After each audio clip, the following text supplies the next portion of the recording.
Saya belum pernah mengalami penderitaan seperti ini sebelum. Belum pernah merasa sakit yang lebih perih.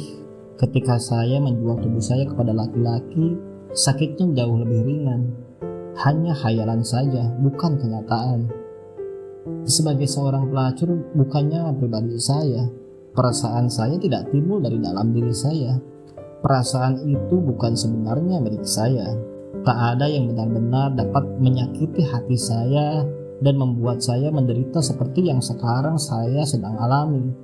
Barangkali sebagai pelacur saya telah tahu penghinaan yang begitu mendalam sehingga apapun sebenarnya tak berarti.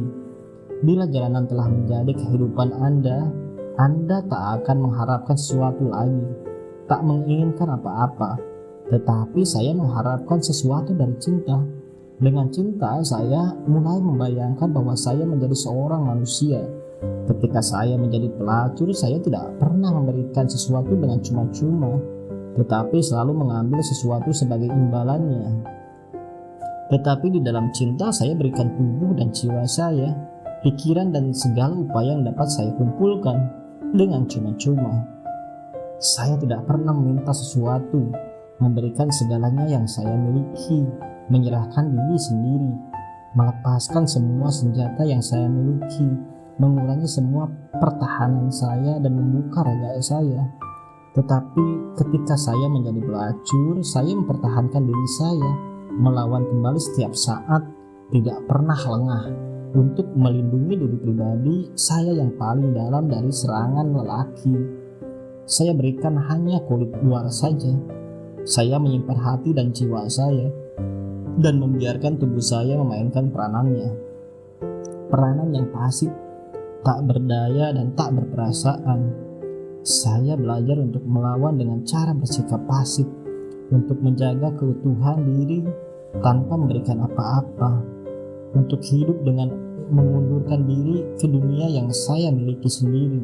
Dengan perkataan lain, saya katakan kepada lelaki bahwa ia boleh memiliki tubuh saya, tetapi ia tak pernah akan mampu membuat saya bereaksi, gemetar, atau merasakan nikmat atau sakit. Saya tidak berupaya, tidak mengeluarkan energi, tidak memberikan kasih sayang, dan tidak berpikir.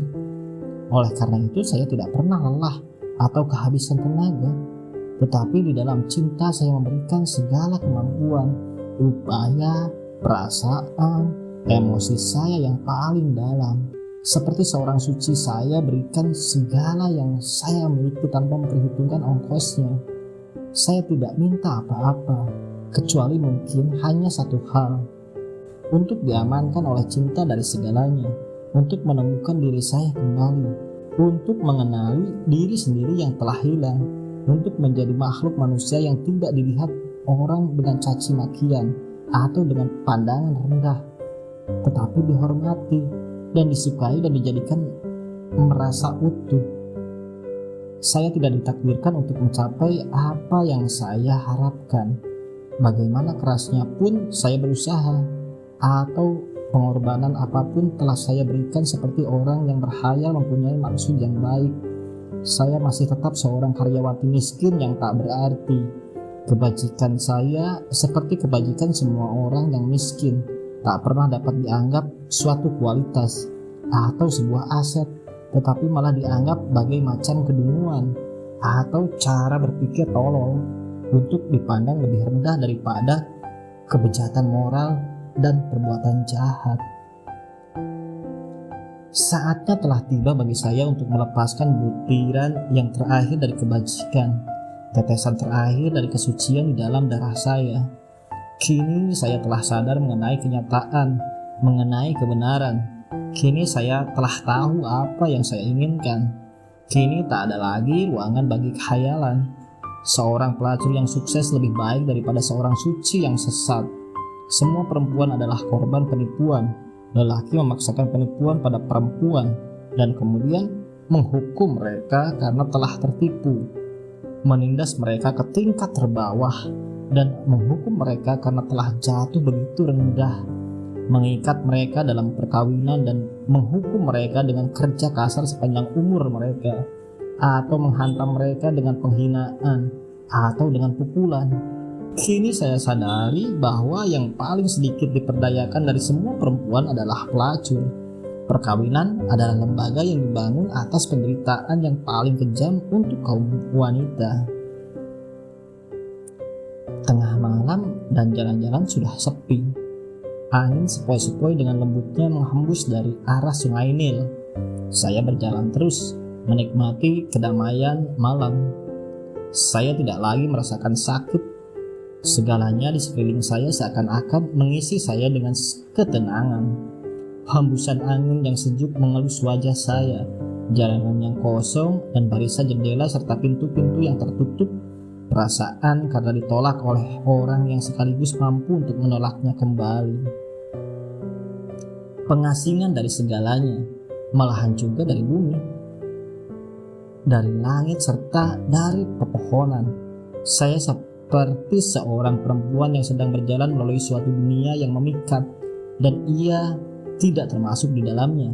Dia bebas untuk berbuat apa saja yang dikehendaki dan bebas untuk juga tidak melakukannya. Dia mengalami kenikmatan yang langka karena tak punya ikatan dengan siapapun juga.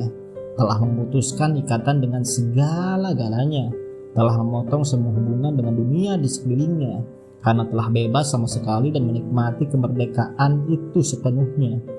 Karena menikmati kebebasan dari segala macam upaya penundukan oleh laki-laki, oleh perkawinan, atau oleh percintaan. Karena telah diceraikan dari segala pembatasan apakah yang sudah berakar dalam peraturan dan perundang-undangan dalam waktu atau di alam semesta. Bila lelaki yang pertama muncul tidak menghendakinya, dia akan memperoleh yang berikut atau yang nanti menyusulnya. Tak perlu menunggu lebih lama hanya seorang lelaki saja. Tak perlu menjadi sedih bila dia tidak muncul, atau untuk mengharapkan sesuatu dan menderita karena harapan seorang telah hancur lebur. Dia tidak lagi mengharapkan sesuatu atau mendapatkan apa-apa. Dia tidak lagi merasa takut kepada apapun juga, karena segalanya yang dapat menyakitinya telah dialaminya. Lengan saya terbuka lebar untuk merangkul malam, dan suara saya mulai menyanyikan sebuah lagu yang secara samar-samar saya pernah dengar dulu. Saya tidak mengharapkan apa-apa. Saya tidak menghendaki apa-apa. Saya tidak takut apa-apa. Saya bebas. Sebuah mobil yang amat bagus muncul di depan saya. Ketika lelaki itu melongo keluar jendela mobilnya, saya tertawa. Di atas tempat tidur yang mewah dan empuk, saya membolak-balik badan dari satu sisi ke sisi lainnya, tetapi tak berupaya, ataupun mengalami sesuatu kenikmatan ataupun sakit apapun juga. Ketika saya berguling di tempat tidur, sebuah pikiran melintas di benak saya. Lelaki revolusioner yang berpegang pada prinsip-prinsip sebenarnya tidak banyak berbeda dari lelaki lainnya. Mereka mempergunakan kepintaran mereka dengan menukarkan prinsip mereka untuk mendapatkan apa yang dapat dibeli orang lain dengan uang. Revolusi bagi mereka tak ubahnya sebagai seks bagi kami, sesuatu yang disalahgunakan, sesuatu yang dapat dijual. Saya berjumpa Ibrahim secara kebetulan 4 tahun setelah ia kawin. Dia ingin ikut bersama saya ke plat saya. Saya belum juga dapat melupakan cinta saya kepadanya. Karena itu saya menolaknya. Saya tidak mau melacurkan diri dengan dia. Tetapi beberapa tahun setelah itu saya memenuhi keinginannya dan membiarkannya datang ke tempat saya.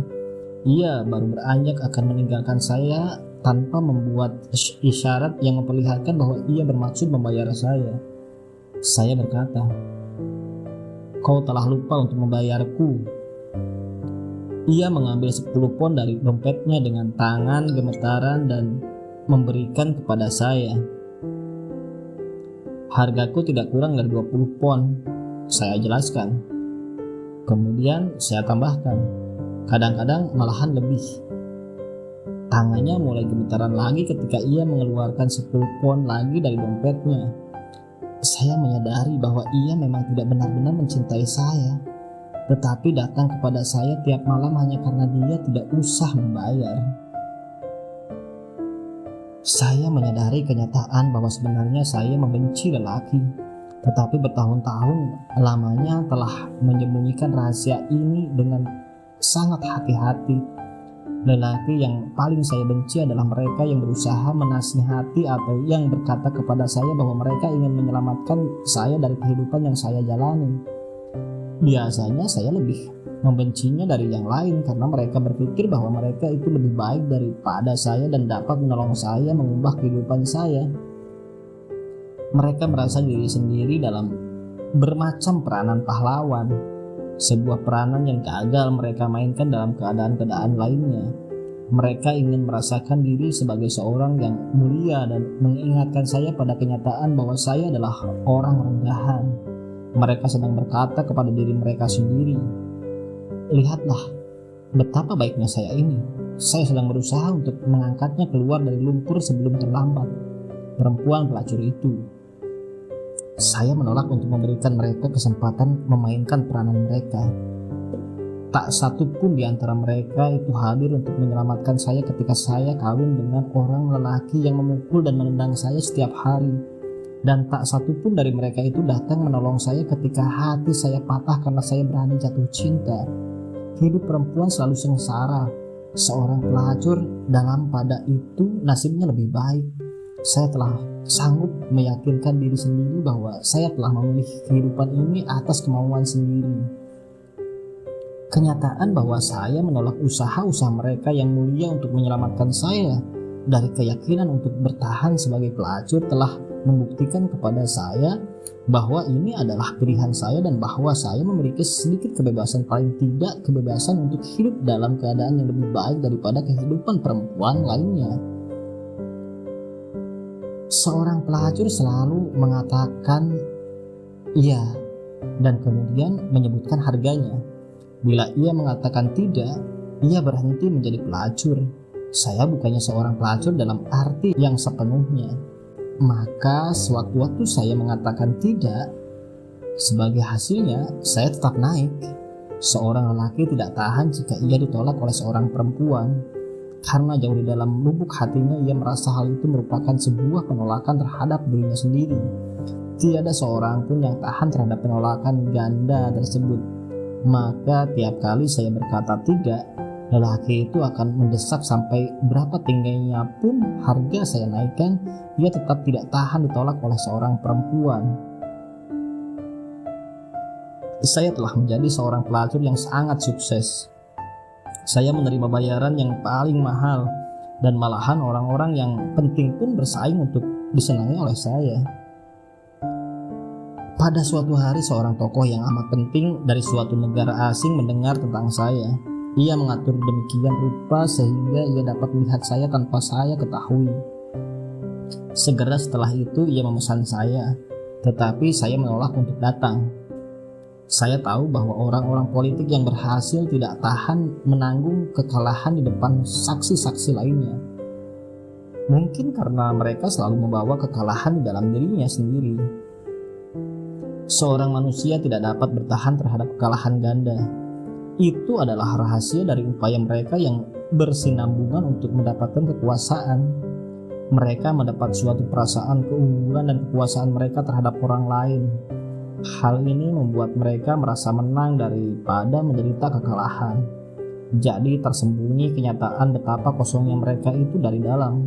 Sekalipun terdapat kesan kebesaran yang mereka usahakan menyebarluaskannya ke seling mereka. Satu-satunya hal yang mereka inginkan. Penolakan saya telah membuatnya semakin sungguh-sungguh untuk memperoleh kemenangan atas diri saya. Setiap hari ia akan mengirimkan seorang petugas dari kepolisian, dan setiap kali orang ini akan mencoba cara-cara pendekatan yang berbeda. Tetapi saya meneruskan penolakan saya. Pada suatu ketika ia menawarkan saya uang. Di lain kesempatan dia mengancam saya dengan penjara. Pada kesempatan yang ketiga kalinya, ia menjelaskan kepada saya bahwa menolak seorang kepala negara dapat dipandang sebagai suatu penghinaan pada tokoh yang penting dan dapat menjurus pada ketegangan hubungan antara dua negara. Ditambahkannya bahwa jika saya benar-benar mencintai negeri saya, Jika saya seorang patriot, saya akan pergi kepadanya. Lalu saya katakan kepada orang dari kepolisian itu bahwa saya tak tahu apa-apa mengenai patriotisme, bahwa negeri saya bukan saja tidak memberi apa-apa, tetapi juga telah mengambil segalanya yang seyogyanya saya miliki, termasuk kehormatan dan martabat saya. Saya heran ketika melihat bahwa orang dari kepolisian itu seakan-akan kebanggaan moralnya telah amat tersinggung oleh apa yang saya katakan itu. Bagaimana mungkin seorang sama sekali tidak ada perasaan patriotik? Saya merasa ingin tertawa keras terhadap pendiriannya yang aneh, paradoks yang ia wakili, standar moral gandanya.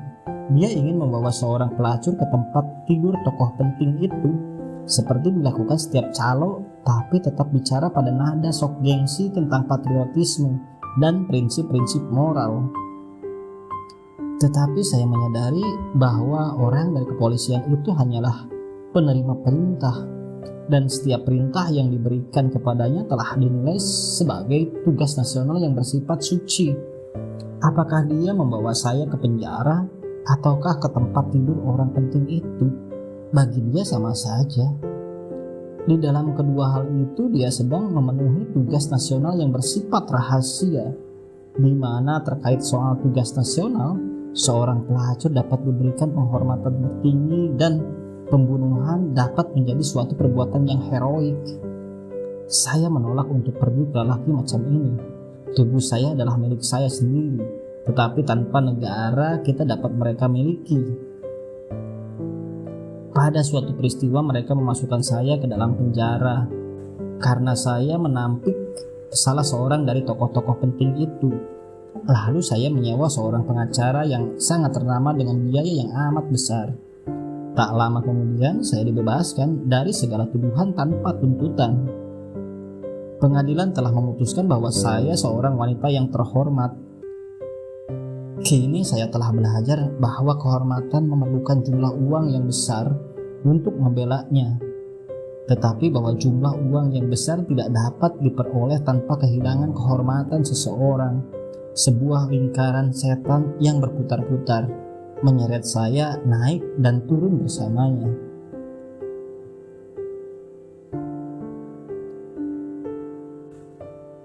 Tidak sesaat pun saya ragu-ragu mengenai integritas dan kehormatan diri sendiri sebagai wanita. Saya tahu bahwa profesi saya telah diciptakan oleh lelaki, dan bahwa lelaki menguasai dua dunia kita, yang di bumi ini dan yang di alam baka. Bahwa lelaki memaksa perempuan menjual tubuh mereka dengan harga tertentu, dan bahwa tubuh yang paling murah dibayar adalah tubuh sang istri. Semua perempuan adalah pelacur dalam satu atau lain bentuk. Karena saya seorang yang cerdas, saya lebih menyukai menjadi seorang pelacur yang bebas daripada menjadi seorang istri yang diperbudak. Setiap saat saya berikan tubuh saya kenakan harga yang paling tinggi. Saya dapat memperkerjakan sejumlah pelayan untuk mencuci pakaian dan membersihkan sepatu-sepatu saya. Menyewa seorang pengacara tak jadi soal berapapun nama halnya. Untuk membela kehormatan saya, membayar seorang dokter untuk pengguguran, membeli seorang wartawan untuk memuat gambar saya dan menulis sesuatu tentang saya di dalam surat kabar.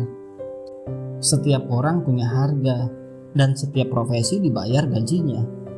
Semakin terhormat profesi itu, semakin tinggi gajinya. Dan harga seorang akan naik bila ia menaiki tangga masyarakat. Pada suatu hari ketika saya memberikan sumbangan sejumlah uang kepada sebuah perkumpulan sosial, surat-surat kabar memuat gambar-gambar saya dan menyanyikan sanjungan-sanjungan untuk saya sebagai contoh seorang warga negara dengan penuh pengertian tanggung jawab seorang warga. Dan dengan demikian, sejak saat itu, apabila saya memerlukan suatu takaran kehormatan atau nama, saya tinggal mengambil sejumlah uang dari bank. Tetapi hidung lelaki memiliki cara yang ajaib untuk mencium uang orang. Dan begitulah, Pada suatu hari seorang lelaki telah datang dan minta saya untuk kawin dengan dia. Jejak sepatu suami saya masih ketara pada tubuh saya. Kemudian datang pula seorang lainnya, tetapi saya menampiknya pula. Jauh di dalam lubuk hati saya masih tetap ada sakitnya sisa-sisa luka lama. Saya pikir saya telah dapat menyelamatkan diri dari lelaki, tetapi lelaki yang datang kali ini melaksanakan profesi lelaki yang sudah terkenal. Dia seorang germo atau calo. Saya pikir saya dapat menyogoknya dengan sejumlah uang. Cara yang saya lakukan dengan polisi, tetapi dia menolak uang itu dan mendesak meminta sesuatu pembagian hasil pendapatan dari saya. Dia berkata, setiap pelacur mempunyai germo untuk melindunginya dari germo yang lain dan dari polisi. Itulah yang akan saya lakukan. Tetapi saya dapat melindungi diri sendiri, kata saya. Tak ada seorang perempuan pun di dunia ini yang dapat melindungi diri sendiri. Saya tak butuh perlindunganmu. Kamu tidak dapat berbuat tanpa perlindungan, sebab nantinya profesi yang dilakukan oleh para suami dan germo akan mati. Saya menolak ancamanmu, tetapi saya bukan mengancam. Saya justru memberimu sedikit nasihat. Dan bila saya tidak mau menerima nasihatmu, maka saya ada alasan untuk mengancammu. Bagaimana rencanamu mengancam saya? Saya punya cara-cara sendiri untuk berbuat macam-macam hal. Setiap keterampilan memiliki alat-alatnya sendiri. Saya pergi ke polisi. Di sana saya hanya menemukan bahwa ia memiliki hubungan yang lebih baik daripada saya sendiri.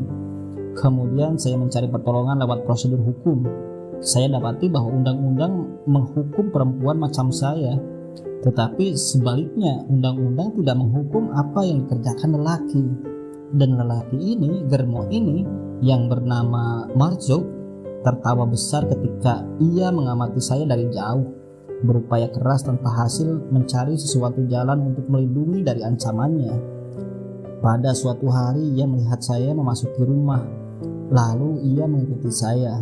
Saya berusaha untuk menutup pintu di depan mukanya, tetapi ia mencabut pisau, mengancam saya dengan pisau itu, dan memaksa untuk masuk rumah. Apa yang kau inginkan dari saya? Tanya saya. Aku ingin melindungimu dari orang lain, jawabnya. Tetapi tak ada orang lain kecuali kamu yang mengancam saya. Jika bukan saya, akan ada orang lain.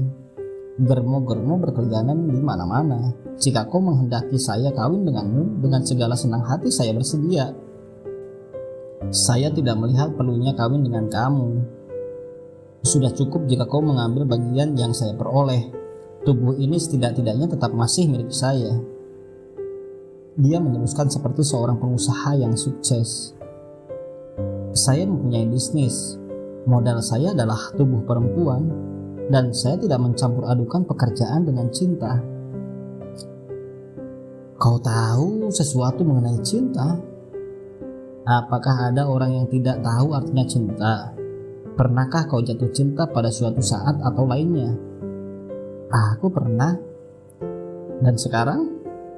Itu telah berlalu, tak ada sisanya, dan kamu belum mati. Kasihan, kau tentu sangat sedih. Aku mencoba untuk mengatasinya, tetapi tak berhasil. Apakah ia lelaki atau perempuan? Germo biasanya lebih menyukai lelaki. Bukan, dia seorang perempuan. Kau pelihara dia? Aku telah berikan dia segalanya, uangku, pikiranku, tubuhku, kehadiranku, tenagaku, segalanya, dan tetap saja saya merasa bahwa saya tidak memuaskannya, bahwa dia mencintai lelaki lain. Kau sungguh lelaki yang malang. Setiap orang sama saja jika menyangkut soal cinta. Dia menatap mata saya dan berkata, kamu hidup dalam khayalan. Saya dapat melihat di matamu bagaimana cinta telah mematahkan semangat yang biasanya bersinar. Cinta membuat mata bersinar, dia tidak mematikan sinarnya. Kau anak malang, kau benar-benar tidak tahu apa artinya jatuh cinta. Saya akan mengajarkanmu. Dia mencoba menarik saya kepadanya, tetapi saya mendorongnya jauh-jauh dan berkata, "Aku tidak mencampur adukan pekerjaan dengan cinta." "Siapa bilang ini cinta? Ini adalah bagian dari pekerjaan." "Tidak mungkin." Bagiku kata tidak mungkin tidak pernah ada. Dia melingkarkan lengannya di sekeliling tubuh saya. Saya merasakan beban yang telah saya kenal menekan ke bawah tubuh saya pada dada saya. Tetapi tubuh saya menarik diri, mengubah dirinya menjauh dari saya. Seperti benda yang tidak hidup, pasif, menolak untuk menyerah, tak terkalahkan.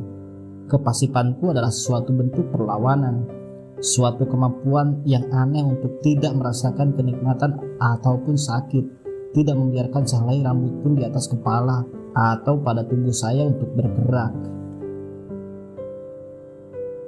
Demikianlah maka dia mulai memperoleh bagiannya dari hasil yang saya peroleh. Malahan sebenarnya dia menyita bagian yang lebih besar bagi dirinya sendiri. Tetapi setiap kali dia mendekati saya dorong dia menjauh sambil mengulang, "Itu tidak mungkin, tidak ada gunanya untuk mencoba." Lalu dia memukuli saya, dan setiap kali saya mendengar kalimat itu jika dia memukul saya, kata itu tidak ada bagi saya. Saya mengetahui bahwa dia seorang germo yang mengendalikan sejumlah pelacur, dan saya adalah seorang di antara mereka. Dia mempunyai kawan di mana-mana, di setiap profesi, dan kepada mereka itulah dia belanjakan uangnya dengan amat royalnya. Dia mempunyai kawan dokter yang digunakan jika salah seorang pelacur menjadi hamil dan perlu digugurkan kandungannya. Seorang kawan di kepolisian yang melindungi dia jika ada penggerebekan. Seorang kawan di pengadilan yang menggunakan pengetahuan dan kedudukannya untuk mencegah terjadinya kesulitan dan membebaskan setiap pelacur yang dituntut pengadilan sehingga dia tidak lama berhenti mencari uang. Saya menyadari bahwa saya hampir tidak sebebas yang selama ini saya bayangkan. Saya tak lain hanyalah suatu mesin tubuh yang bekerja siang dan malam sehingga sejumlah lelaki yang termasuk berbagai macam profesi dapat menjadi sangat kaya atas beban saya. Malahan saya tidak lagi menjadi majikan di rumah sendiri yang saya sewa dengan daya upaya dan keringat saya. Pada suatu hari saya berkata pada diri sendiri, saya tak sanggup begini terus. Saya masukkan ijazah-ijazah saya dalam sebuah tas kecil dan bersiap untuk berangkat. Tetapi tiba-tiba dia muncul berdiri di hadapan saya. "Kau hendak kemana?" tanyanya. "Aku akan pergi mencari pekerjaan. Saya masih mempunyai ijazah sekolah menengah." "Dan siapa bilang kamu tidak bekerja?" "Saya akan memilih pekerjaan yang akan saya kerjakan. Siapa yang mengatakan bahwa di dunia yang luas ini orang memilih sendiri pekerjaan yang dia inginkan?" "Saya tidak mau menjadi budak seseorang." "Dan siapa bilang bahwa ada orang yang bukan budak orang lain? Hanya ada dua golongan orang, Firdaus, majikan dan budak. Kalau begitu saya ingin menjadi salah seorang majikan dan bukan menjadi salah seorang budak." "Bagaimana kau dapat menjadi salah seorang majikan? Seorang perempuan yang hidup sendiri tidak bisa menjadi majikan, apalagi seorang perempuan yang menjadi pelacur. Tidakkah kau sadari bahwa kau menginginkan sesuatu yang tidak mungkin?" "Kata tidak mungkin tidak ada bagi saya," kata saya. Saya mencoba menyelinap melalui pintu, tetapi dia mendorong saya kembali dan menutupnya. Saya menatap matanya dan berkata, "Saya ingin pergi." Dia kembali menatap mata saya. Saya dengar dia berengut, "Kau tak boleh pergi." Saya terus menatap dia tanpa berkedip. Saya tahu saya membencinya seperti hanya seorang perempuan dapat membenci laki-laki, seperti hanya seorang budak dapat membenci majikannya. Saya melihat pada ekspresi dalam matanya bahwa ia takut kepada saya seperti halnya seorang majikan dapat merasa takut kepada budaknya. Seperti halnya seorang lelaki takut kepada seorang perempuan. Tetapi itu hanya berlangsung selama 1 detik. Kemudian ekspresi angkuh seorang majikan, pandangan agresif seorang lelaki yang tak takut kepada apapun tampak kembali. Saya berhasil memegang grendel pintu dan siap membukakannya. Tetapi dia mengangkat tangannya ke atas dan menampar saya. Saya angkat tangan saya lebih tinggi dari yang ia lakukan dan memukulnya dengan keras pada mukanya. Warna putih pada matanya menjadi merah. Dia mulai mengambil pisau yang ada dalam kantungnya. Tetapi tangan saya lebih cepat dari tangannya. Saya angkat pisau itu dan menancapkannya dalam-dalam di lehernya. Lalu mencabutnya kembali dan menusukkannya dalam-dalam ke dadanya, mencabutnya keluar dan menusukkannya ke perutnya. Saya tusukkan pisau itu ke hampir semua bagian tubuhnya. Saya heran ketika mengetahui bagaimana mudahnya tangan saya itu bergerak ketika saya menghujamkan pisau itu ke dalam dagingnya dan menariknya keluar hampir-hampir tanpa usaha. Saya lebih heran lagi karena saya belum pernah melakukannya. Timbul pertanyaan dalam pikiran saya, apakah sebabnya saya belum pernah menikam lelaki selama ini? Saya menyadari bahwa saya takut dan bahwa rasa takut itu selalu ada dalam diri saya, sampai pada saat saya dapat membaca rasa takut itu di matanya. Saya buka pintu lalu berjalan menuruni tangga ke jalanan.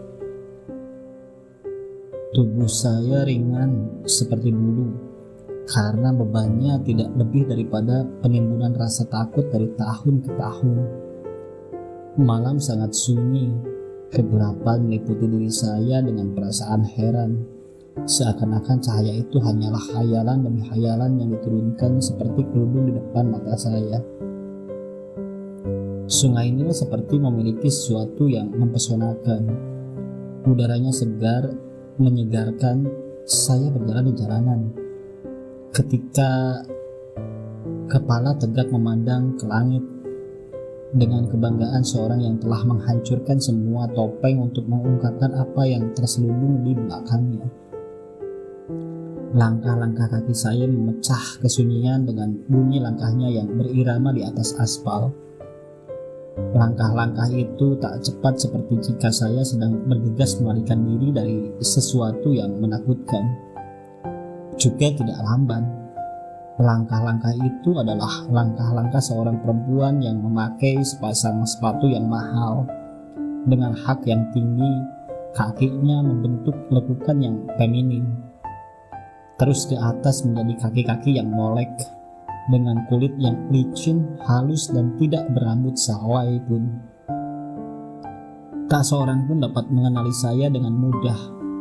Saya tampaknya tidak berbeda dari perempuan-perempuan terpandang tingkat atas. Rambut saya ditata oleh seorang penata rambut yang hanya melayani orang-orang kaya. Bibir saya diberi warna jenis alamiah yang disukai oleh para wanita terhormat karena dia menyembunyikan tetapi juga tidak memperlihatkan nafsu birahi mereka.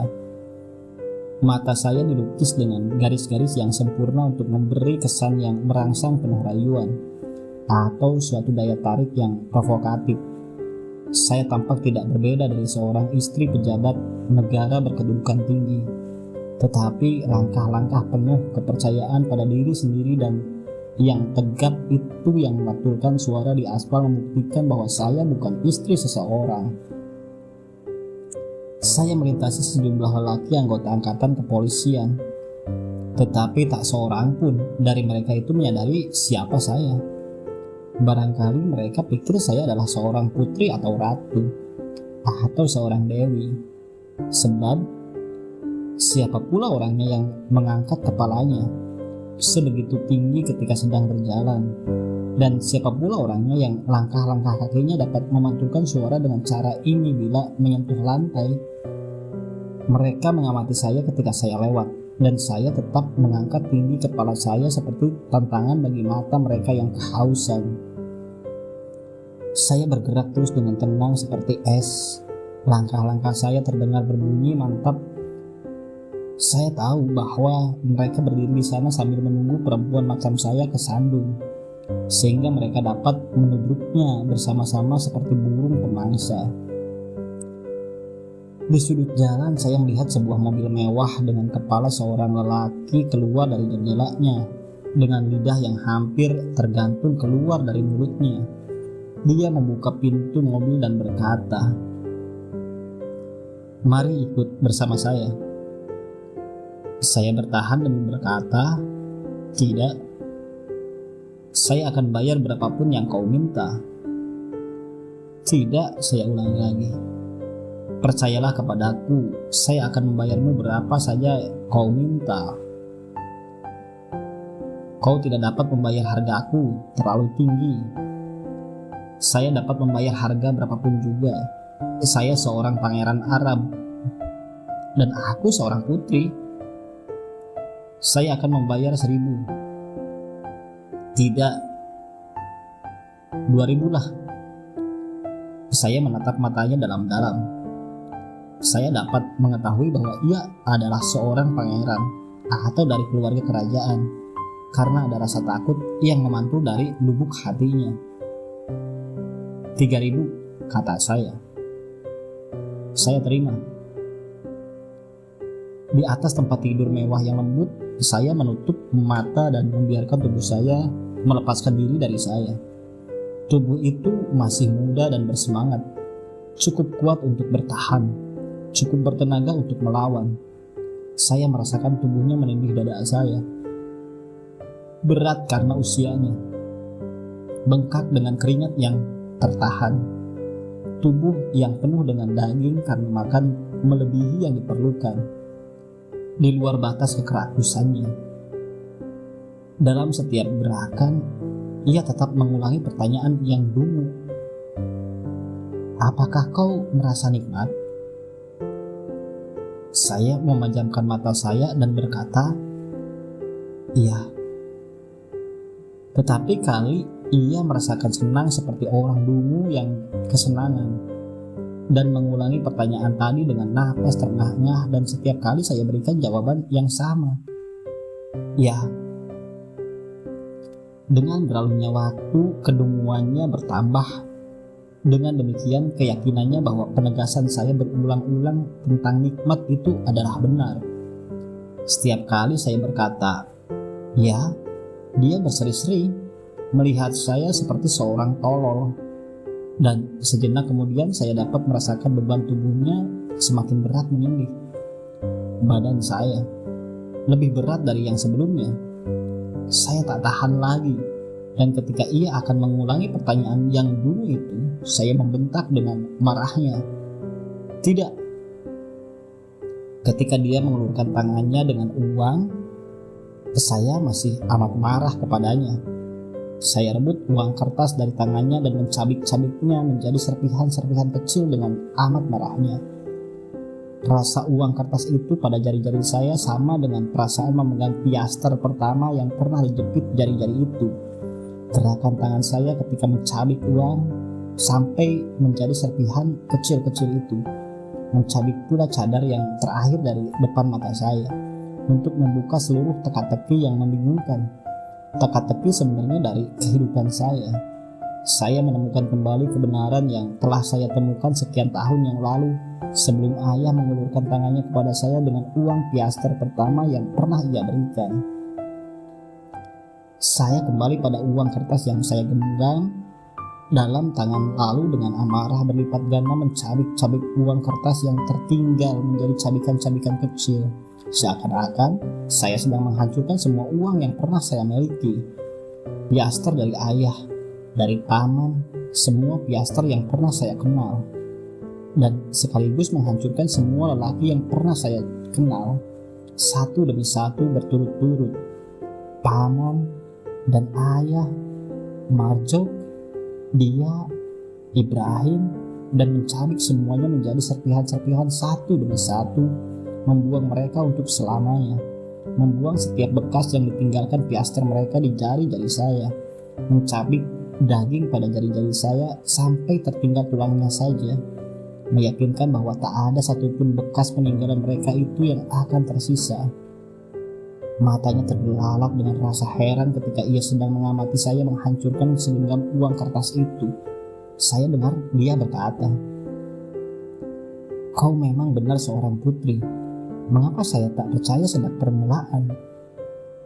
"Saya bukan seorang putri," kata saya dengan marah. "Mula-mula saya pikir kau seorang pelacur." "Saya bukan seorang pelacur, tetapi sejak semula ayah, paman, suami saya, mereka semua mengajarkan untuk menjadi dewasa sebagai pelacur." Pangeran itu tertawa ketika ia melirik kepada saya kembali dan kemudian berkata, "Kau tidak mengatakan yang sebenarnya. Dari wajahmu, saya dapat melihat kau adalah putri seorang raja." Ayah tidak berbeda dari seorang raja, kecuali dalam satu hal. Dan apa itu? Ia tak pernah mengajariku untuk membunuh. Ia membiarkan saya mempelajarinya sendiri sewaktu saya menjalani kehidupan. Apakah hidup mengajarimu untuk membunuh? Ya, tentu saja. Dan apakah kau telah membunuh seseorang? Ya, pernah. Ia memandang saya untuk sesaat, tertawa, dan kemudian berkata, "Saya tak dapat percaya bahwa orang macam kau ini dapat membunuh." "Mengapa tidak?" "Karena kau terlalu lembut." "Dan siapa bilang bahwa untuk membunuh tidak perlukan sifat lembut?" Ia menantang mata saya, tertawa, dan berkata, "Saya tak dapat percaya bahwa kau mampu membunuh seorang, jangankan seekor nyamuk pun." "Saya tak akan membunuh seekor nyamuk, tetapi saya dapat membunuh seorang lelaki." Ia sekali lagi memandang saya, tetapi kali ini hanya cepat sekali, kemudian berkata, "Saya tak percaya itu." "Bagaimana saya dapat meyakinkanmu bahwa apa yang kukatakan itu benar?" "Saya benar-benar tak tahu bagaimana kau dapat melakukannya itu." Maka saya angkat tangan saya tinggi-tinggi di atas kepala saya dan mendaratkannya dengan keras pada mukanya. "Sekarang kau dapat percaya bahwa saya telah menampanmu, menancapkan sebilah pisau di lehermu semudah itu juga, dan memerlukan gerakan yang sama benar." Kali ini ketika ia melihat kepada saya, matanya penuh dengan rasa takut.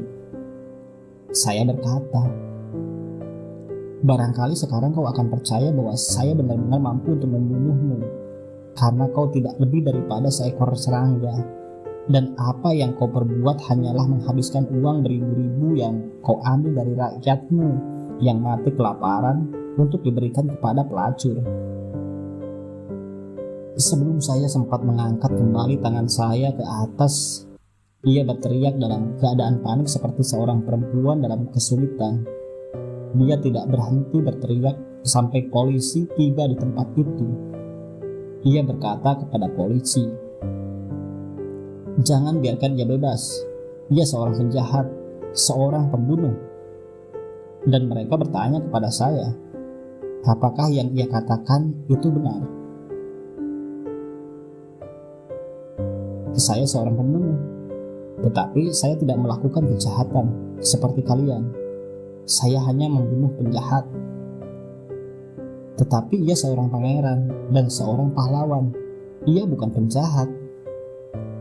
"Bagi saya, perbuatan raja dan pangeran tidaklah lebih dari kejahatan, karena pendapatku berlainan dari kau."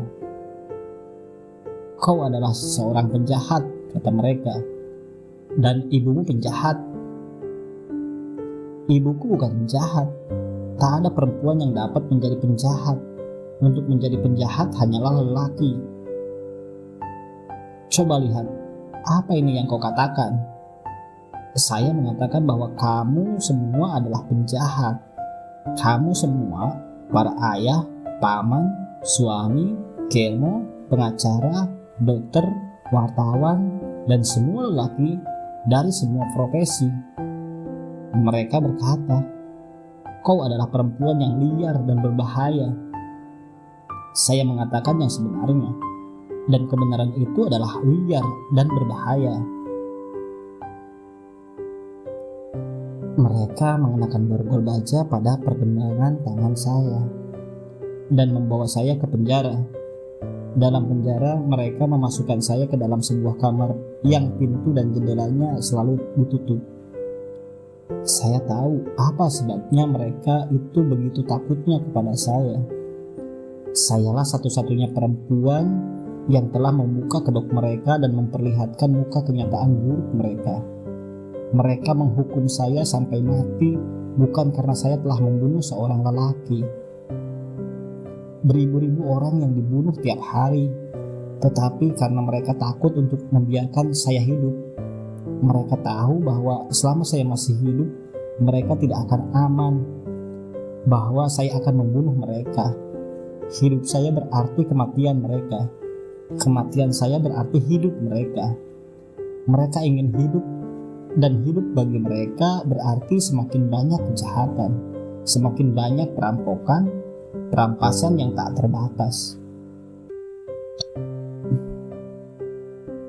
Saya telah menang atas keduanya, kehidupan dan kematian, karena saya sudah tidak lagi mempunyai hasrat untuk hidup, juga tidak lagi merasa takut mati. Saya tidak mengharapkan apa-apa. Saya tak takut apa-apa.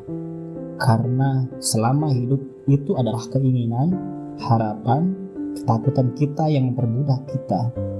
Kebebasan yang saya nikmati membuat mereka marah. Mereka ingin mengetahui bahwa bagaimanapun juga ada sesuatu yang saya inginkan, takutkan atau harapkan. Kemudian mereka akan tahu bahwa mereka dapat memperbudak saya lagi. Beberapa waktu yang lalu seorang di antara mereka telah datang kepada saya dan berkata, "Ada harapan kamu dibebaskan jika kamu mengirim surat permohonan kepada presiden dan minta maaf atas kejahatan yang kau lakukan." Tetapi saya tidak mau dibebaskan, kata saya. Dan saya tidak mau minta pengampunan atas kejahatan saya. Apa yang disebut kejahatan bukanlah kejahatan. Kau membunuh seorang lelaki. Jika saya keluar lagi dan memasuki kehidupan yang menjadi milikmu, saya tidak akan berhenti membunuh. Jadi, apa gunanya saya menyampaikan permohonan pengampunan kepada presiden? Kau penjahat, kau memang harus mati. Setiap orang harus mati. Saya lebih suka mati karena kejahatan yang saya lakukan daripada mati untuk salah satu kejahatan yang kau lakukan. Sekarang saya sedang menunggu mereka. Sebentar lagi mereka akan datang menjemput saya. Besok pagi saya tidak akan ada lagi di sini. Saya akan berada di suatu tempat yang tidak seorang pun tahu.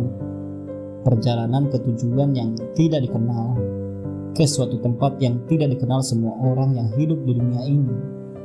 Apakah dia itu raja, pangeran, atau penguasa? Membuat saya bangga. Seumur hidup saya mencari sesuatu yang akan memenuhi diri saya dengan perasaan bangga. Sesuatu yang akan membuat saya menegakkan kepala tinggi-tinggi, lebih tinggi daripada kepala orang lain, terutama para raja, para pangeran, dan para penguasa. Setiap kali saya memungut selembar surat kabar dengan gambar salah seorang di antara mereka di dalamnya, saya akan meludahinya. Saya tahu bahwa saya hanya meludahi selembar surat kabar yang mungkin saya perlukan untuk mengalas lemari dapur saya. Tiap saat saya masih saja meludah dan membiarkan ludah itu mengering sendiri. Setiap orang yang melihat saya meludah pada gambar itu mungkin berpikir bahwa saya kenal orang itu secara pribadi. Tetapi sebenarnya saya tak mengenalnya, karena bagaimanapun juga saya hanyalah seorang perempuan yang sendirian, dan satu orang perempuan tak jadi soal dia itu apa. Tidak mungkin dapat mengenal semua orang lelaki yang gambarnya telah dipasang di surat kabar. Ya, siapapun dia itu, Saya tidak lebih daripada seorang pelacur yang sukses, dan tak jadi soal betapapun suksesnya seorang pelacur, dia tidak pernah dapat mengenal semua lelaki. Akan tetapi, dengan setiap lelaki yang saya pernah kenal, saya selalu dihinggapi hasrat yang kuat untuk mengangkat tangan saya tinggi-tinggi dan menghantamkannya ke muka mereka. Tetapi karena saya takut, saya tak pernah mengangkat tangan saya. Rasa takut telah menyadarkan saya bahwa gerakan ini sulit dilakukan. Saya tidak tahu bagaimana menghilangkan rasa takut ini sampai pada saat saya mengangkat lengan saya untuk pertama kali. Gerakan tangan saya ke atas dan kemudian ke bawah telah menghancurkan rasa takut. Saya menyadari bahwa hal itu adalah sebuah gerakan yang mudah dilaksanakan, lebih mudah daripada yang saya pikirkan. Kini tangan saya tidak mampu untuk diangkat sendiri tinggi-tinggi di udara dan mendarat dengan keras pada wajah-wajah mereka.